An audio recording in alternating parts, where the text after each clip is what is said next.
नमस्कार, ग्लोबल न्यूजमा स्वागत छ। सुरुमा हेडलाइन्स। सत्तारूढ कांग्रेसले स्थानीय चुनाव केन्द्रित अभियान सुरु गर्ने। फागुन 29 देखि नेता कार्यकर्ता घर घर पुग्ने। स्थानीय चुनाव नजिकिँदै गर्दा सत्तारूढ दललाई सकस, गठबन्धन कायमै राख्ने वा नराख्ने भन्नेमा अन्योल। पार्टी जोगाउन एमसीसीमा सहमत जनाएको माधव नेपालको प्रतिक्रिया। 14 सांसद जोगाउनै मुस्किल भएको भनाई। इन्धनको मूल्य घटाउन सरकारलाई संसदीय समितिको निर्देशन। घाटा प्रति महिना 10 लाख पुग्ने आयल निगमको चेतावनी।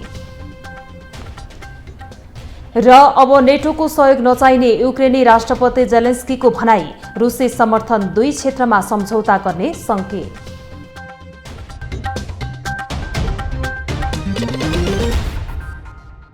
ग्लोबल न्यूज अब विस्तारमा। सत्ताको नेतृत्व गरेको नेपाली कांग्रेसले स्थानीय चुनाव केन्द्रित अभियान सुरु गरेको छ। घर घर जाउँ कांग्रेस जिताउँ अभियान अन्तर्गत कांग्रेसले सबै जिल्लामा केन्द्रीय नेता पठाउने भएको छ। उसले आगामी चुनावमा तालमेल गर्ने वा नगर्ने निर्णय भने गर्न सकेको छैन। स्थानीय तहको चुनावको मिति नजिकिएपछि सरकारको नेतृत्व गरिरहेको नेपाली कांग्रेसले चुनाव केन्द्रित अभियान सुरु गरेको छ। फागुन 29 गतिदेखि 1 महिनासम्म चल्ने अभियानमा कांग्रेसका केन्द्रीय नेता देशका सबै जिल्लामा पुग्नेछन्। अभियान अन्तर्गत जिल्लाका सबै स्थानीय तहमा कांग्रेसका प्रतिनिधि पुगेर स्थानीयको आवश्यकतादेखि ज्येष्ठ नागरिकलाई सम्मान समेत गर्ने कांग्रेसको तयारी छ। आम नागरिकको बीचमा नेपाली कांग्रेसलाई सशक्त रूपमा पुर्याउने, हरेक घरमा नेपाली कांग्रेसको स्थानीय नेतृत्व पुग्ने र नेपाली कांग्रेसको विचार, नेपाली कांग्रेस सिद्धान्त, नेपाली कांग्रेसले गरेको काम, नेपाली कांग्रेसले भोलि गर्ने काम, यो समग्र विषयमा जनतालाई सुसूचित गर्ने, जनताको आवश्यकता, पीर मर्का, चाहना, आकांक्षाहरूलाई पनि पूर्ण रूपमा बुझ्ने र त्यसको आधारमा नेपाली कांग्रेसलाई भोलिको दिनमा प्रस्तुत गर्ने। कांग्रेसले स्थानीय तहको चुनाव केन्द्रित अभियान सुरु गर्दा भातृ र शुभेच्छुक संस्थालाई परिचालन गर्ने निर्णय समेत गरेको छ। तर कांग्रेसको नर्सरी संगठनका रूपमा लिने नेपाल विद्यार्थी संघ लगायतका भातृ संगठनहरू भने नेतृत्वविहीन अवस्थामा छन्। कांग्रेस महामन्त्री विश्वप्रकाश शर्माले चुनावमा सहभागी हुन सबैलाई अपिल गर्ने र चुनावमा आचार संहिता पालना गर्न समेत सबैलाई आह्वान गर्ने बताएका छन्। निर्वाचनमा प्रतिस्पर्धा गर्दै गर्दा मर्यादित भन्नका लागि आचार संहिताको पालना गर्न पार्टी पंक्तिलाई पनि प्रेरित गर्ने र अरू दलहरूलाई पनि अपिल गर्ने छन्। हामीले यो निर्वाचनमा जित्ने भन्ने कुरा राख्दै गर्दा मर्यादित ढङ्गले यसलाई लिएर जाने कुरालाई पनि उत्तिकै गम्भीरता साथ राखेका छौँ। यता कांग्रेसले स्थानीय तहको चुनावमा अहिलेकै गठबन्धन कायम राख्ने वा नराख्ने भन्ने निर्णय गरि नसकेको बताएको छ। कांग्रेस उपसभापति पूर्णबहादुर खड्काले गठबन्धनका बारेमा वा तालमेलका बारेमा केन्द्रीय समिति बैठकले आवश्यक निर्णय गर्ने बताएका छन्। उनले चुनावमा गठबन्धन बनाएर जाने वा नजाने भन्ने विषयमा अहिलेसम्म कुनै निर्णय भइ नसकेको बताएका छन्। गठबन्धनको मिटिङ लगभग कहीँ दिन बिराएर नियमित रूपमा हामी बसिरहेका हुन्छौँ। विभिन्न विषयमा छलफल हुन्छ, विभिन्न एजेन्डामा छलफल हुन्छ। जहाँसम्म गठबन्धन र तालमेलको कुरा भएको छ त्यो बारेमा नेपाली कांग्रेसको केन्द्रीय समितिले छलफल गर्छ, निर्णय गर्छ। त्यो निर्णय गरेपछि अनि बल्ल कांग्रेस कुन बाटोमा जान्छ भन्ने कुराको सुस्पष्ट हाम्रो दृष्टिकोण बाहिर आउँछ। कांग्रेसले देशव्यापी रूपमा सञ्चालन गर्ने अभियान अन्तर्गत जनतासँग अन्तर्क्रिया गर्ने र आगामी स्थानीय तहको चुनावमा जनताको अपेक्षा अनुसारको उम्मेद्वार तय गर्ने दावी समेत गरेको छ। कांग्रेसको अभियान सुरु भएसँगै तोकिएको मितिमा स्थानीय तहको चुनाव हुने विश्वास समेत बढेको छ। ग्लोबल टेलिभिजनका लागि क्यामेरामा राजु थापाका साथमा अमृत राज काफले, काठमाडौँ। स्थानीय तहको निर्वाचन नजिकिँदै गर्दा दलहरूको समीकरण कस्तो बन्छ भन्नेमा आम चासो पैदा हुन थालेको छ। गठबन्धनमा रहेका दलहरू चुनावमा तालमेल गर्लान् वा नगर्लान् भन्ने समेत चासो बढेको छ। सत्ता साझेदार दल नेकपा एकीकृत समाजवादीका अध्यक्ष माधव कुमार नेपालले सत्तारूढ दलहरूबीच स्थानीय तह निर्वाचनमा मिलेर जाने सहमति भएको दावी गरेका छन्। अध्यक्ष नेपालले मात्रै होइन, त्यही दाबी अर्का सत्ता साझेदार दल नेकपा माओवादी केन्द्रका अध्यक्ष पुष्पकमल दाहाल प्रचण्डले पनि गर्ने गरेका छन्। प्रचण्डले त झन् एमसीसी अनुमोदन गर्न काङ्ग्रेसलाई सघाएर गठबन्धन सभामुख मात्रै नभएर चुनाव पनि गठबन्धनले नै गराउने सुनिश्चितता गरेको दाबी गरेका छन्। यता समाजवादी अध्यक्ष नेपालले पनि त्यस्तै मनाशय बोकेको अभिव्यक्ति दिएका छन्। निर्वाचनको तयारीमा केन्द्रित हुनेछ, निर्वाचनको निम्ति नै संगठन, निर्वाचनको निम्ति नै शक्तिको परिचालन, निर्वाचनको निम्ति नै योजनाको निर्माण, सिङ्गो पार्टी शक्तिलाई उपयुक्त हिसाबले जिम्मेवारी प्रदान गरेर अगाडि बढाउनु पर्ने आवश्यकता छ। हामी यो चुनावको तयारीको सन्दर्भमा गठबन्धन दलका अरू घटकसँग पनि कुराकानी गरिरहेका छौँ र हाम्रो सहमति रहेको छ कि निर्वाचनमा पनि हामी मिलेर जाउँ। सबै ठाउँमा मिल्न सकिँदैन भने पनि जति ठाउँमा सकिन्छ त्यति ठाउँमा मिलेर जाने, त्यसको निम्ति हामीले आफ्नो शक्ति कति छ त्यो शक्तिको हामीलाई आफै हेक्का रहनु पर्यो, ठिक मूल्याङ्कन गर्नु पर्यो। तर सत्तारूढ दल नेपाली कांग्रेसले भने यसबारे अहिलेसम्म आफ्नो आधिकारिक धारणा सार्वजनिक गरेको छैन। कांग्रेस उपसभापति पूर्णबहादुर खड्काले आगामी चुनावमा गठबन्धनले तालमेल गरेर जाने विषयमा कुनै निर्णय नभइसकेको बताएका छन्। गठबन्धन दलहरूको बीचमा मात्रै होइन कि नेपाली कांग्रेस चुनावमा कसरी अगाडि बढ्छ, चुनावी तालमेल कोसँग गर्छ गर्दैन, त्यो विषयमा नेपाली कांग्रेसले निर्णय गरेको छैन। नेपाली कांग्रेसको केन्द्रीय कार्यसमितिको बैठकले निर्णय गर्छ, हामी त्यो निर्णयलाई जनताको बीचमा लिएर जान्छौँ। त्योभन्दा अगाडि नेपाली कांग्रेसका नेता कार्यकर्ताहरूको बीचमा गठबन्धन गर्छौँ गर्दैनौँ, जरुरी छ छैन भन्ने विषय छलफलमा जाँदैन र हाम्रो 1 महिना अभियान त्यो विषय छलफलको विषय एजेन्डाको विषयको रूपमा जाँदैन। तर कांग्रेस सभापति समेत रहेका प्रधानमन्त्री शेरबहादुर देउवाले भने गठबन्धन प्रति नरम छन्। उनले गठबन्धन सम्बद्ध दलसँग आफू नरम रूपमा प्रस्तुत मात्रै भएका छैनन्, नेताहरू र कार्यकर्तामा पनि नरम बन्न निर्देशन दिएका छन्। सरकारले स्थानीय तहको निर्वाचन घोषणा गरिसकेको छ, त्यही अनुसार दलहरू निर्वाचनको तयारीमा मात्रै जुटेका छैनन्, प्रचार प्रसार सभा सम्मेलन भेटघाट र देश दौडाहालाई पनि तीव्र बनाइरहेका छन्। पछिल्लो राजनीतिक हलचल हेर्दा एमाले विरुद्ध गठबन्धनले निर्वाचनको सामना गर्ने जस्तो भने देखिन्छ। तथापि नेताहरूको अभिव्यक्ति र धारणाका कारण चुनावसम्ममा नयाँ समीकरण र तालमेल बन्दैन भन्ने सकिने भने अवस्था छैन। क्यामेरामा सन्दीप डाङ्गीका साथमा विकास आचार्य, काठमाडौँ। मिति निर्धारण भएर निर्वाचन आयोग स्थानीय तह चुनाव सम्पन्न गर्न निकै अघि बढिसकेको छ। पार्टीहरूले दल दर्ता गरिसकेका छन् भने आयोगले सबै चिन्ह हरियो हुनेछ समेत भनिसकेको छ। भित्रभित्रै तयारी गरिसकेका दलहरू बाहिर भने एकले अर्कोलाई अर्ली इलेक्सन भनेर धम्काइरहेका छन्। आखिर यो खेल कहिलेसम्म चलिरहन्छ? सरकारले स्थानीय तहको चुनाव वैशाख 30 गते गर्ने भनेर मिति निर्धारण गरिसक्दा पनि नेपालमा अर्ली इलेक्सनको चर्चा बाक्लैसँग चलिरहेको छ। दुई पटक संसद विघटनको असफल प्रयत्न गरेर विपक्षमा उर्लिएको नेकपा एमाले अर्ली इलेक्सनको पक्षमा बारम्बार मत जाहेर गरेपछि सत्ता गठबन्धनका राजनीतिक दलले पनि यसमा प्रतिक्रिया जनाउँदा यसबारे चर्चा चलेको हो। तर अर्ली इलेक्सनको लागि चाहिने न एकीकृत कानून बनेको छ, न यसबारे राष्ट्रिय सहमति नै जुटेको छ। यद्यपि यसबारे चर्चा भने चलिरहेको छ। तर खासमा एमाले वैशाखमा हुँदै गरेको स्थानीय तह चुनाव पर सारेर प्रतिनिधि सभा चुनाव गराउन खोजेको हो त? अहिले यही सवालको वरिपरि नेताहरू घुमेको देखिन्छ। खासमा नेकपाबाट फुटेर बनेको माओवादी केन्द्रका नेता रामनारायण बिडारीको भाषामा भन्ने हो भने अर्ली इलेक्सन एकले अर्को धम्क्याउने खेल मात्र हो। उनी एमाले स्वयं स्थानीय चुनाव छाडेर प्रतिनिधि सभाको चुनावको पक्षमा नरहेको जिकिर गर्दछन्। अर्ली इलेक्सन चाहिँ नि एक प्रकारको चुनौती दिया मात्रै हो। अर्ली इलेक्सन गर्नुपर्छ, प्रतिनिधि सभा विघटन गर्नुपर्छ भन्नेलाई अर्ली इलेक्सन संविधानले नि मिल्दैन, फैसलाको स्पिरिटमा पनि हुँदैन। त्यसकारण अर्ली इलेक्सन हुँदैन। खासमा फुटको नेकपा 3 टुक्रा भएको छ। एमाले, माओवादी केन्द्र, एकीकृत समाजवादी तीनवटै दलको संगठन खराब भएको छ। यसकारण यी तीनै दललाई चुनावको लागि संगठन सुदृढ गर्नुपर्छ।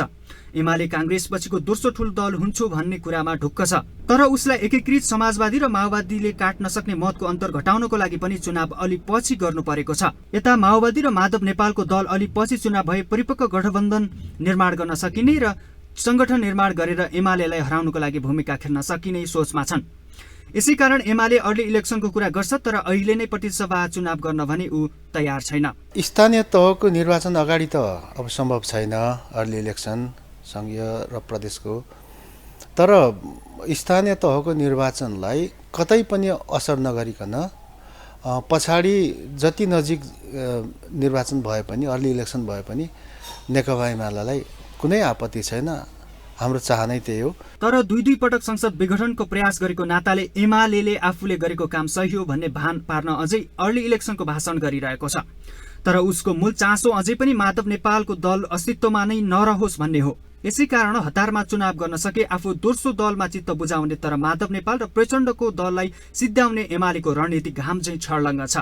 यसै कारण सेलाइसकेको यो मुद्दालाई संसद नखोली अर्ली इलेक्सनमा जाने भनेर अध्यक्ष माधव नेपालले केपी शर्मा ओलीलाई धम्काएका छन् र केही विश्लेषकहरू स्थानीय चुनावको केही समय पहिलेसम्म यो क्रम जारी रहने बताउँछन्। एमसीसी अनुमोदन चर्को आलोचनाको शिकार बनेका एकीकृत समाजवादी पार्टीका अध्यक्ष माधव नेपालले आफ्नो पार्टी जोगाउन एमसीसी अनुमोदनमा सहयोग गर्नु परेको जिकिर गर्नुभएको छ। आफ्नै पार्टीका नेता र कार्यकर्ताबाट आलोचित उहाँले एमसीसी अनुमोदन नभएको भए पार्टी सहित 14 सांसद जोगाउन गाह्रो हुने जिकिर गर्न भ्याउनुभयो।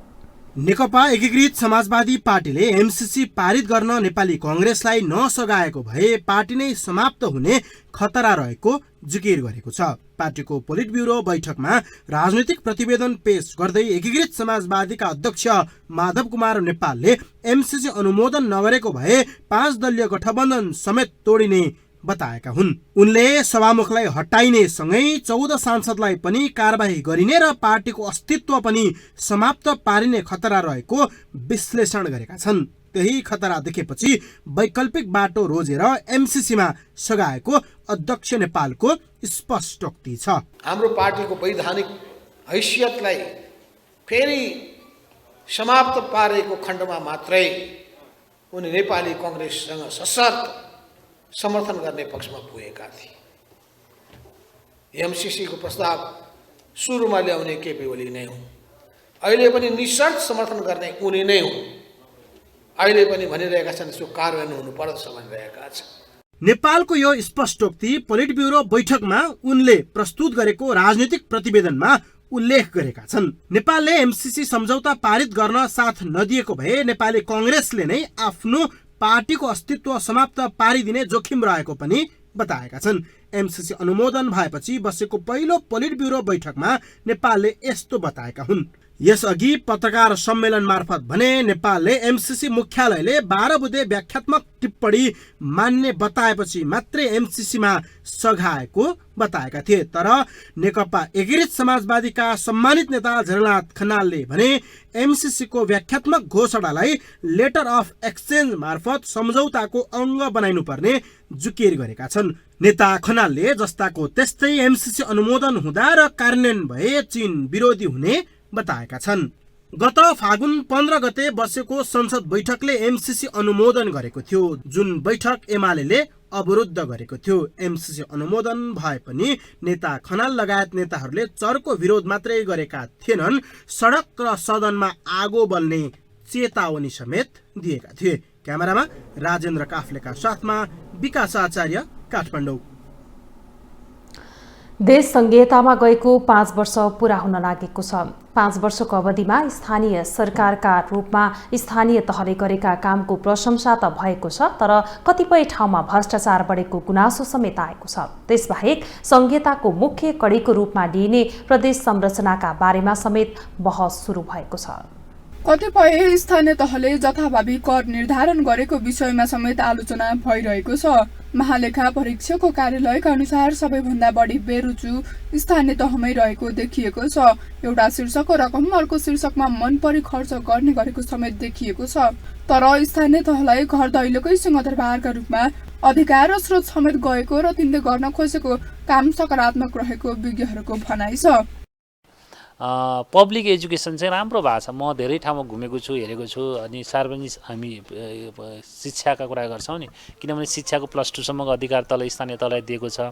तपाईँले सरकारी स्कुलमा हेर्न जानुहोस् त पहिला र अहिलेको तुलना गर्नुहोस्, धेरै फरक पाउनुहुन्छ। एकदमै राम्रो रिफर्म भएको छ स्कुलमा। अब कतिपय कुराहरू त मैले सर्भिसकै कुरा गर्ने हो भने पनि हिजो सदरमुकाममा हामी धाउनु पर्थ्यो नि कतिपय कुराहरू सानोतिनो कामका लागि। अहिले हरेक कामहरू पालिकामै हुन्छ, इभन वडासम्म हुन्छ। कतिपय कुराहरू हिजो हुन्छ त्यो अब चाहे तपाईँले कृषिको कुरा गर्नुहोस्, चाहे पशुको कुराहरू गर्नुहोस्, तल भएका छन्।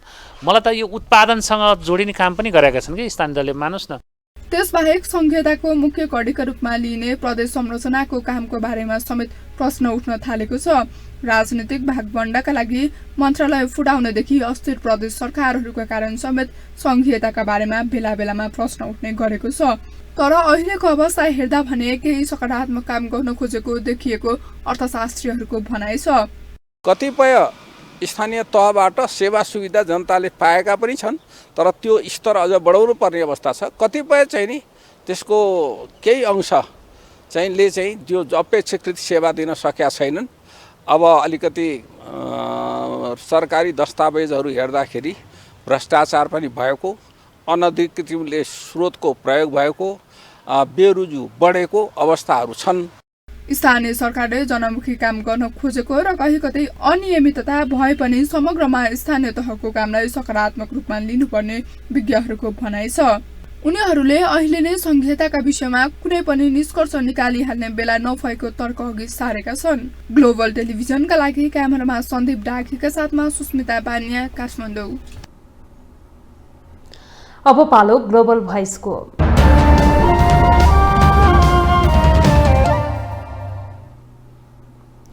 देश संघीयतामा गएको 5 वर्ष पुग्दै गर्दा यसका गुण र अवगुणबारे चर्चा चलिरहेको छ। स्थानीय तहको कामको प्रशंसा हुँदै गर्दा प्रदेशको औचित्यबारे प्रश्न उठेका छन्। यसै सन्दर्भमा ग्लोबल भोइसमा आज हामीले सर्वसाधारणलाई सोधेका छौं, तपाईलाई संघीयता कस्तो लाग्यो? मेरो हिसाबमा जानुहुन्छ भने अहिले जिरै जस्तो छ। हेर्नुहोस्, 10 वर्षमा त 10 वर्षमा होइन 5 वर्षमा त देश कहाँबाट कहाँ जानुपर्ने हो। के अरे तपाईँलाई यो सरकार भन्दा त अहिले जन्म सङ्ग्रह गर्नुहोस् राजा आउँछ 100%। यसमा दुई मात्रै छैन होइन। मान्छेलाई के भन्दा जता पनि करप्सन होइन, जुन सेक्टरमा जानुहोस् करप्सन के। ब्युरोक्रेसी त्यस्तै हो, तपाईँलाई नेताहरू पनि त्यस्तै हुन्। स्थानीय चुनाव गर्नु, स्थानीय प्रतिनिधि हुनु देशको लागि धेरै राम्रो कुरो हो होइन। किनभने सबै चिज हामीले हरेक चिज स्थानीयबाट नै सुरु गर्ने हो, तपाईँको नागरिकतादेखि लिएर काम। तर जुन हिसाबले तपाईँको हामीसँग बजेट विनियोजन गरिएर स्थानीयमा गएको छ त्यो अनुसारले काम हुन सकेको छैन। किन? सबै हो करप्सन हो क्या। हरेक पार्टी कुनै न कुनै करप्सनमा फसि नै रहेको हुन्छ। तपाईँले धेरै सुन्नु पनि हुन्छ, यहाँको मेयर यस्तो भयो, उहाँको मेयर। जबसम्म करप्सन हाम्रो देशबाट कम हुँदैन तबसम्म यो स्थानीय निकायको चुनाव गरेर पनि केही हुँदैन। यसो हेर्दाखेरि त कुनै काम भएको छ अनि कुनै चाहिँ भएको छैन, त्यही हो। अब त्यो बिचमा अब भ्रष्टाचारी त नहुने कुरा नै भएन, अलिअलि चाहिँ भइरहेछ। काम त केही पनि राम्रो भएकै छैन हजुरले है। अब यो सरकारले केही गर्ने भनेर त्यही घुस मात्रै धेरै खाइरहेछ, भ्रष्टाचार मात्रै बढे बाहेक अरू मलाई चाहिँ केही उपलब्धि भयो जस्तो लाग्दैन। स्थानीय सरकार चाहिँ खास अब केन्द्र सरकार थ्रु चल्दो रहेछ। अब केन्द्र सरकारले जे जसो भन्यो त्यही प्रकारको गर्ने रहेछ। खास स्थानीय सरकारले जुन प्रकारले गर्नुपर्ने गर्न सकेन। त्यति खै गरेको जस्तो त मलाई देख्दैन होइन। जति काम गर्नुपर्ने त्यो गरेको त छैन। जहाँ त्यहाँ त्यो फोहोर छ, फोहोरै उठाएन होइन। भनेको बेला चाहिँ नि अब घरबाट चाहिँ नि खेल्नु मिलेन, गाडी आउँछ टाइमका टाइम कि गाडी बिहान बेलुका के टाइम मिलाएर दुईचोटि आउनु पर्यो, त्यो पनि गरेको छैन। जति टाइम थियो त्यति टाइममा त कामै गर्न सकेका छैन सर। हेर्नुहोस्, अब आगामी चुनावमा के गर्न सक्छ, सरकारको एकदम लापरवाही हो कि यहाँको। बाटोघाटो सबै त्यस्तै छ, प्रदूषण पनि त्यतै नै छ, साफ जस्तो राजधानी हुनेवाला ठाउँमा यति साफ हुनुपर्ने यति किचडहरू छ। अब के भनौँ यो विषयमा, हामीहरूको सरकार एकदम कमजोर रहेछ। संसदीय समितिले पेट्रोलियम पदार्थको मूल्य नियन्त्रण गर्न सरकारलाई निर्देशन दिएको छ। सिंहदरबारमा आज बसेको उद्योग तथा वाणिज्य र श्रम तथा उपभोक्ता समितिको बैठकले सर्वसुलभ पेट्रोलियम पदार्थ उपलब्ध गराउन सरकारलाई निर्देशन दिएको हो।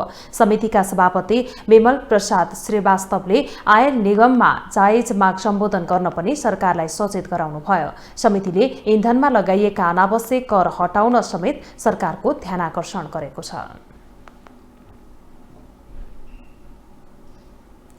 नेपाल आयल निगमले अन्तर्राष्ट्रिय बजारमा अहिलेसम्मकै गतिमा पेट्रोलियम पदार्थको मूल्य वृद्धि हुँदै जाँदा प्रति महिना निगम 10 अर्ब रुपैयाँले घाटामा जाने बताएको छ।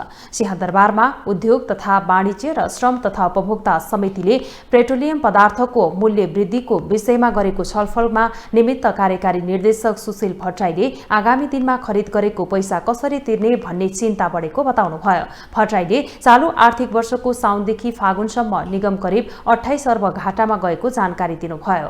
हामीलाई पेट्रोलमा यो पुरानो मूल्य अनुसार जो अनुमानित मूल्य 4-5 दिनपछि हामीलाई आउँदैछ, यो अहिले बढेको मूल्य अहिले आइसकेको छैन। 195 को मात्रै मूल्य आउँछ, त्यो अब बढेको मूल्य हामीलाई आउनु बाँकी नै छ। अहिले हामीलाई चाहिँ साउनदेखि यतासम्म हामी चाहिँ साउनदेखि अहिले फागुनको अन्त्यसम्ममा करिब हामी 28 अर्ब नोक्सानमा हामी गइसकेका छौँ। साउनदेखि यतासम्म हामी 28 अर्ब नोक्सानमा गइसकेका छौँ।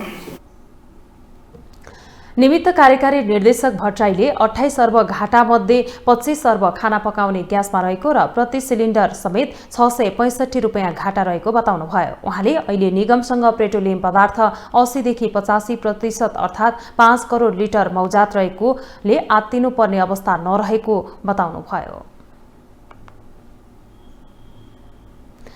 संचार तथा सूचना प्रविधि मन्त्री ज्ञानेन्द्र बहादुर कार्कीले सरकारले अभिव्यक्ति स्वतन्त्रतालाई अंकुश लगाउन नखोजेको बताउनु भएको छ। पत्रकार महासंघको ध्यानाकर्षण पत्र बुझ्दै मन्त्री कार्कीले संविधानले परिकल्पना गरेको प्रेस स्वतन्त्रता र अभिव्यक्ति स्वतन्त्रतालाई अंकुश लगाउने कल्पना गर्न नसक्ने बताउनु भएको हो। उहाँले संविधान प्रदत्त मौलिक अधिकार अभिव्यक्ति स्वतन्त्र तथा प्रेस स्वतन्त्रतालाई कुण्ठित गर्ने नभई थप प्रभावकारी बनाउन मन्त्रालय अघि बढेको स्पष्ट पार्नुभयो। मन्त्री कार्कीले हाल नेपाल सरकारबाट जारी भएको राष्ट्रिय प्रसारण नियमावली 11औं संशोधनले नागरिकको अभिव्यक्ति स्वतन्त्रतालाई प्रोत्साहन गरेको दावी गर्नुभयो। उहाँले नियमनको दायरामा ल्याउनु पर्ने भएकाले राष्ट्रिय प्रसारण नियमावलीलाई समय सापेक्ष बनाई संशोधन गरेको दावी गर्नुभयो।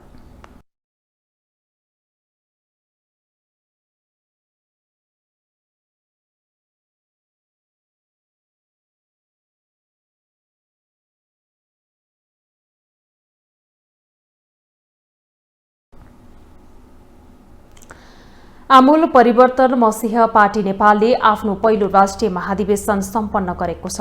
काठमाडौँको चाबैलमा पार्टीले आज महाधिवेशन गरेको हो। धार्मिकताले राष्ट्रलाई उचाल्छ, हाम्रै पालामा आमूल परिवर्तन सम्भव छ भन्ने नाराका साथ 21 बुँदे घोषणा जारी गरी पार्टीले महाधिवेशन सम्पन्न गरेको हो। अध्यक्ष गिरीले मुलुकमा आमूल परिवर्तन आफ्नो पार्टीले मात्रै गर्न सक्ने दावी गर्नुभयो। अब पालो ग्लोबल सञ्जालको।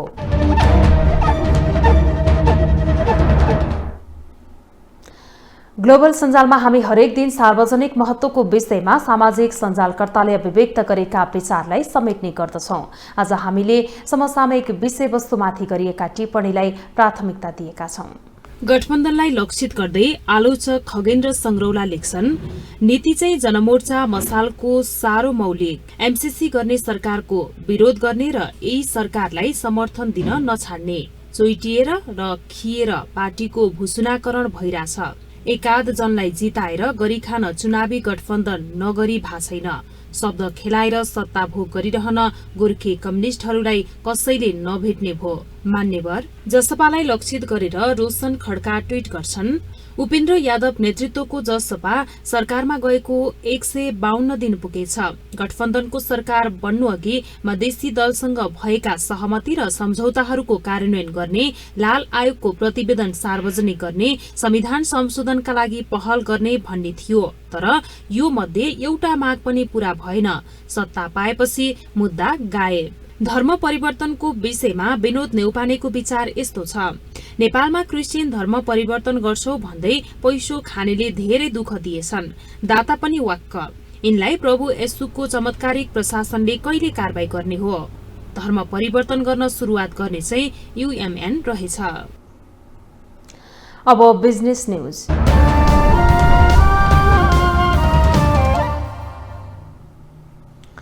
पछिल्लो समय लगातार रूपमा गिरावट हुँदै आएको नेप्से परिसूचकमा आज पनि गिरावट आएको छ। नेप्से परिसूचकसँगै पछिल्लो 2 हप्तादेखि निरन्तर रूपमा कारोबार रकम पनि घटेको छ।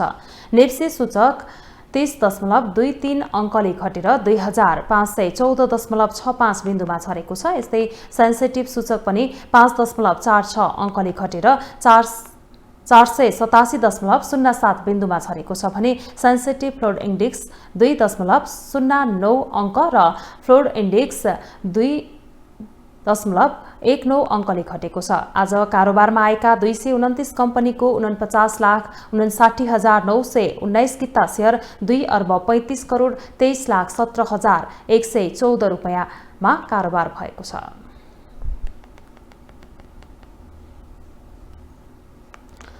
अब इन्टरनेशनल न्यूज।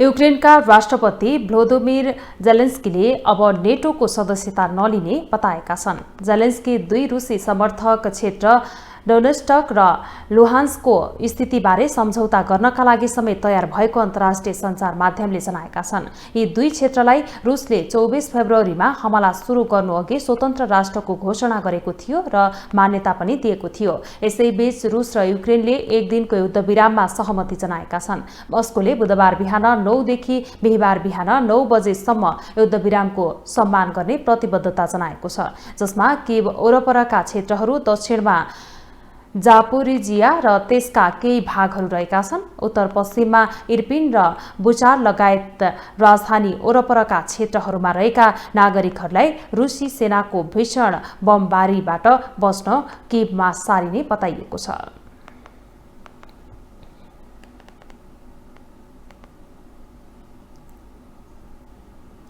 अब स्पोर्ट्स न्यूज।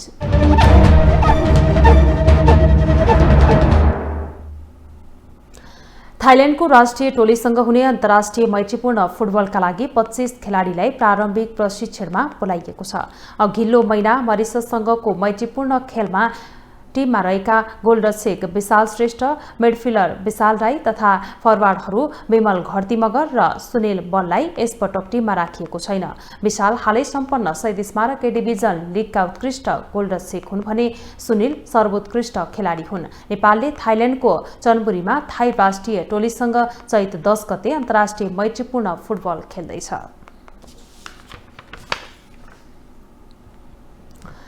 ग्लोबल न्यूजको अन्त्यमा अहिलेसम्मका हेडलाइन्स पुनः एकपटक।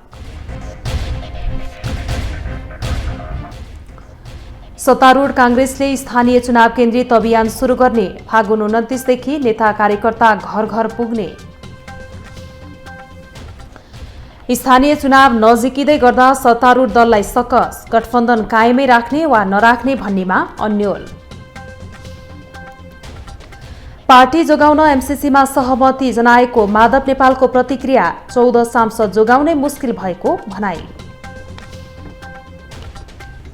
इन्धनको मूल्य घटाउन सरकारलाई संसदीय समितिको निर्देशन, घाटा प्रति महिना 10 लाख पुग्ने आयल निगमको चेतावनी। र अब नेटोको सहयोग नचाहिने युक्रेनी राष्ट्रपति जेलेन्स्कीको भनाई, रुसी समर्थन 2 क्षेत्रमा सम्झौता गर्ने संकेत।